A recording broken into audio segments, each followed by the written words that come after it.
Hi, this is Dinesh Gangasani. Welcome to my channel think about this. వరంగల్లో కొన్ని వేల ఎకరాలలో పండే అతి ముఖ్యమైనటువంటి చపాటా మిర్చికి ఇటీవల కాలంలో జియో ట్యాగింగ్ రావడం జరిగిందండి. అనగా భౌగోళిక గుర్తింపు అనేది మన వరంగల్ చపాటా మిర్చికి రావడము ఎంతో అభినందించదగ్గ విషయంగా నేను సంతోషపడుతున్నాను.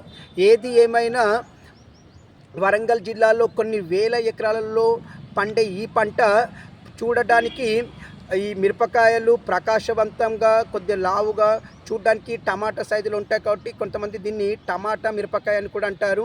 వీటిని పచ్చళ్ళల్లో మరియు ఇతర ఎన్నో పదార్థాలలో వీటిని విరివిగా వాడుతుండే ఈ టమాటా మిరపకాయకి అనగా చపాటా మిరపకాయకి జియో ట్యాగింగ్ వచ్చినట్టుగా కేంద్ర జియోలాజికల్ ఐడెంటిఫికేషన్ రిజిస్ట్రీ వాళ్ళు ధృవీకరణ పత్రం కూడా అందజేయడం జరిగింది. మరి మన వరంగల్ చపాటా మిర్చికి ఈ భౌగోళిక గుర్తింపు రావడం మన అందరికీ ఎంతో గర్వకారణం. మరి దీనిపైన మీ అభిప్రాయం నాకు కామెంట్ రూపంలో తెలియజేయండి. ఇట్లు దినేష్ గంగ.